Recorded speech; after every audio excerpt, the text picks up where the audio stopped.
Bem-vindos a mais uma exploração aqui no Eu Profundo. Hoje a gente vai tocar num tema universal, né? Íntimo e às vezes um pouco desconcertante. Lágrimas e sofrimento. Como é que a gente lida com isso? É inevitável. E aquela pergunta que fica, né? Em muitas culturas, chorar é sinal de fraqueza. A gente está com um material aqui que fala justamente disso. Um texto chamado Lágrimas. Simples assim. E ele já começa provocando, sabe? Com uma perspectiva bem específica que vem daquela citação conhecida. Vinde a mim, todos os que estáis cansados e oprimidos, e eu vos aliviarei. Uma fala de Jesus, né? Que o próprio texto coloca como um exemplo máximo de alegria, de coragem. Mas aí, olha que curioso. Surge um ponto, talvez um paradoxo, que muita gente já sentiu. A gente admira força, resiliência, certo? Em figuras que inspiram. Só que por causa dessa admiração, será que a gente acaba, rejeitando a nossa própria vulnerabilidade? Vendo nossas lágrimas como algo para esconder quase. Sei lá, uma falha. O tema que a gente vai analisar hoje desafia isso de frente. Propõe algo meio contraintuitivo, né? E se as lágrimas, longe de serem fraqueza, pudessem ser, dentro dessa ótica espiritual aqui do texto, um caminho para a força interior? Nossa missão hoje, então, é desvendar essa perspectiva. Entender como, segundo essa fonte, a dor e as lágrimas podem não só existir junto com a força, mas talvez até alimentar essa força, especialmente quando vistas pelas lentes da fé. Vamos mergulhar nisso. O material começa assim, descrevendo Jesus como essa figura de otimismo, sabe? Contagiante, uma fonte de renovação para quem estava para baixo, cansado, alguém que inspirava coragem. Mas tá, vamos tentar entender isso melhor. A fonte argumenta que um erro comum é pensar: se eu quero ser forte como ele, então não posso mostrar dor, não posso chorar. Parece lógico, né? À primeira vista. Mas é como, sei lá, ver um campeão olímpico no pódio, feliz da vida com a medalha, e esquecer completamente os anos de treino pesado, as dores, as lesões, talvez, aquela disciplina de ferro. A alegria da vitória não apaga o caminho difícil que levou até ela. É uma ótima analogia. E essa fonte que a gente está vendo, ela contrapõe essa ideia de negar a dor de um jeito bem direto. Afirma que o sofrimento faz parte, sim, do nosso crescimento. É intrínseco. O interessante é a lógica, né? Se não tivesse motivo para chorar, se a dor não fosse real, o mundo já seria um paraíso, uma utopia. Como não é isso que a gente vive, a dor é colocada não como um defeito ou algo a ser eliminado a qualquer custo, mas como parte da jornada humana mesmo. Algo para ser compreendido, não só negado. A ausência de dor não é a norma nesse processo de desenvolvimento que o texto descreve. E um ponto que me chamou muito a atenção, sabe? Foi a descrição da atitude de Jesus com quem estava sofrendo. O material não diz só que ele não rejeitava os tristes, os aflitos. Vai além. Diz que ele os chamava. Especificamente, vinde a mim, vós que estáis cansados e sobrecarregados. Não parece ter nessa narrativa nenhuma censura para quem demonstrava dor ou cansaço. Pelo contrário, parece um convite ativo para o acolhimento, uma oferta de alívio, de consolo. Como que essa postura, descrita assim, desafia a nossa ideia mais comum de força, aquela que a gente associa com o ser impassível? Desafia muito. Nessa perspectiva aqui do texto, a força não está em esconder a vulnerabilidade, sabe? Ou levantar um muro contra a dor. Parece ser o contrário, na verdade.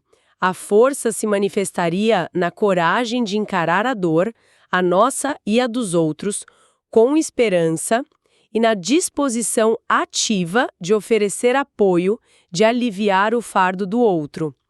A força de Jesus, como o texto mostra, não seria uma indiferença, tipo, estoica, mas uma empatia profunda e que age. Acolher a dor, reconhecer e oferecer consolo se torna, olha que paradoxo, um ato de grande força e não de fraqueza. Redefine mesmo o que é ser forte. Aqui a conversa fica ainda mais interessante, eu acho. O material confronta direto essa ideia de que chorar é falta de fé ou fraqueza espiritual. E como ele faz isso? Trazendo exemplos de figuras, centrais na tradição cristã.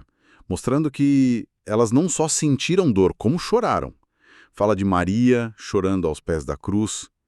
Dá para imaginar a profundidade daquelas lágrimas, né? Amor, perda, uma dor quase impossível de conceber.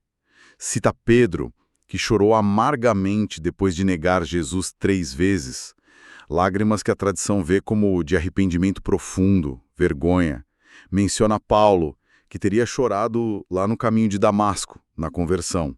Lágrimas de quem tem a visão de mundo virada de cabeça para baixo. E até os primeiros cristãos, que enfrentaram martírio nos circos romanos, chorando no meio da perseguição extrema, mas, segundo o texto, sem largar a fé. Exato. E se a gente conecta esses exemplos com o argumento principal do material, o ponto-chave não é só dizer que eles choraram. A ênfase está na origem e na natureza dessas lágrimas. A fonte faz questão de dizer, não eram lágrimas de desespero total, sabe? De quem jogou a toalha, perdeu a esperança. Eram, nessa interpretação, lágrimas que existiam junto com a fé, mesmo na dor mais forte. Lágrimas de arrependimento sincero que levam à mudança, como Pedro. Lágrimas que nascem de um amor profundo, como as de Maria.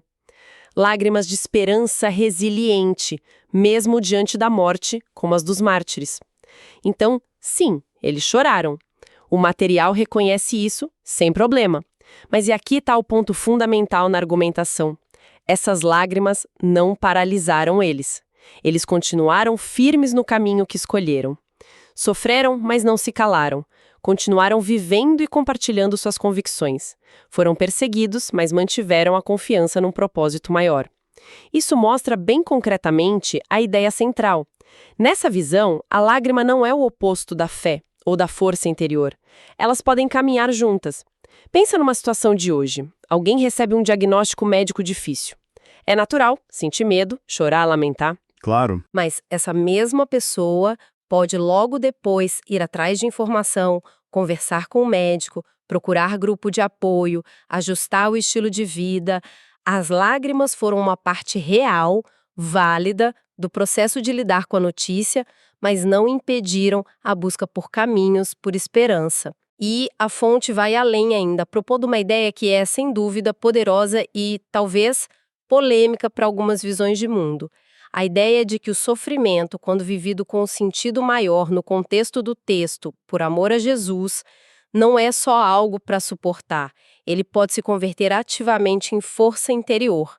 As dores que são entregues ao olhar amoroso do mestre, usando a linguagem do texto, deixam de ser vistos como fardos inúteis e passam a ser encaradas como caminhos potenciais de crescimento, de purificação ou até de salvação no sentido espiritual.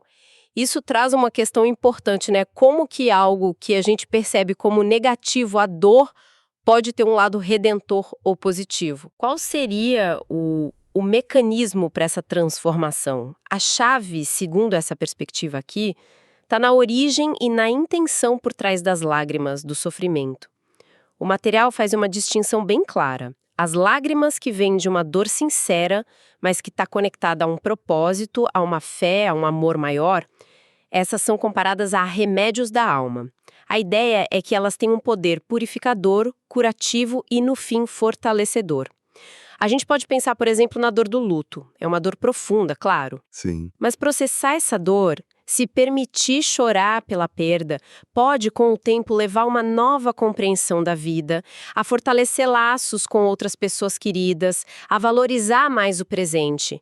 A dor, nesse caso, embora terrível, agiu como um catalisador para um crescimento interior. Ou pensa no desconforto, na dor muscular de um treino físico intenso. Ninguém gosta da dor em si. Não mesmo. Leve riso. Pois é, mas ela é o sinal de que o músculo está sendo desafiado e, como resultado, vai ficar mais forte. A dor aqui é parte de um processo com resultado positivo. Entendi a distinção.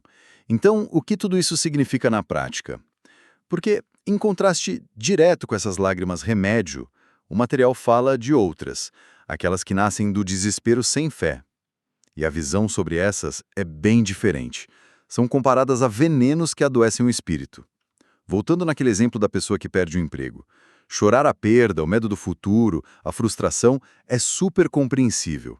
Se essa dor impulsiona a pessoa a reavaliar a carreira, buscar qualificação, pedir ajuda para a rede de contatos, fortalecer a fé ou a resiliência, essa lágrima, mesmo doída, agiu como remédio, gerou movimento. Exato. Agora, se a mesma pessoa chora, se sentindo completamente derrotada, sem esperança, remoendo a injustiça, se isolando, paralisada, sem conseguir dar o próximo passo, essa reação parece mais com a lágrima veneno, né? Ela corrói por dentro, impede a ação, aprofunda o sofrimento. A diferença crucial parece estar na perspectiva que a gente adota e na ação ou falta de ação que vem depois da dor. Não é a lágrima em si, mas o que ela representa e para onde ela leva. Perfeito, é isso mesmo. Portanto, a mensagem central que sai dessa análise parece-se um convite para a gente ressignificar nossa resposta ao sofrimento. Se a gente vai chorar e a fonte reconhece que a vida vai dar motivos para isso, que a gente possa buscar que nossas lágrimas sejam uma expressão de esperança, mesmo que pequena, e não um afogamento no desespero total. O material encoraja a entrega dessas dores a uma instância superior, no caso, a Jesus, que é apresentado sempre como essa figura que acolhe sem julgar, que consola, que fortalece e, crucialmente, que não vira as costas para quem está sofrendo. É uma mensagem de aceitar a dor, sim, mas com uma direção apontada para a esperança, para a superação.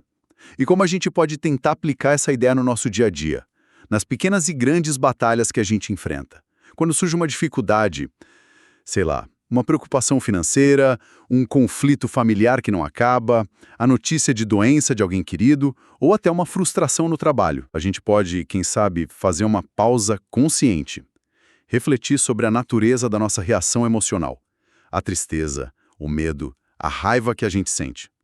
Estão empurrando a gente para um beco sem saída, para a sensação de impotência, de derrota, o veneno do desespero. Ou, apesar da dor ser real e legítima, ela pode ser um ponto de partida, um sinal de que algo precisa mudar, de que precisamos buscar ajuda terapêutica, espiritual, da comunidade. Buscar recursos, né? Exato. Refletir sobre nossos valores, encontrar um novo sentido ou talvez descobrir uma força interior que a gente nem sabia que tinha. A busca pela esperança, pela fé, pela solução, o remédio. Parece que é sobre a direção que a gente escolhe dar para a nossa dor. Pensa numa discussão mais quente com um parceiro ou amigo. A frustração pode levar a grito, a acusação, aquele ciclo vicioso que só piora tudo, um beco sem saída. Verdade. Ou, reconhecendo a própria dor e talvez a do outro, a pessoa pode tentar respirar fundo e comunicar a necessidade de forma mais clara, mesmo que seja difícil, buscando o entendimento, solução. A primeira rota parece o veneno, a segunda o remédio. A escolha muitas vezes está na nossa mão. Resumindo nossa exploração de hoje, baseada nesse tema específico das lágrimas, a perspectiva central que o texto traz é que chorar e sofrer não são, dentro dessa visão espiritual, sinônimo de fraqueza ou falha. São, na verdade, reconhecidos como partes, inevitáveis e até importantes da experiência humana. O ponto principal é que quando esses momentos difíceis são encarados com uma lente de esperança e fé, como descrito na fonte, eles carregam um potencial transformador surpreendente. Podem se tornar fontes de força interior, de resiliência, de crescimento pessoal ou espiritual. E a figura de Jesus é chave nessa visão. Não como um juiz da dor, mas como um porto seguro, que acolhe incondicionalmente quem sofre. Obrigado por nos acompanharem o Eu Profundo. Até a próxima!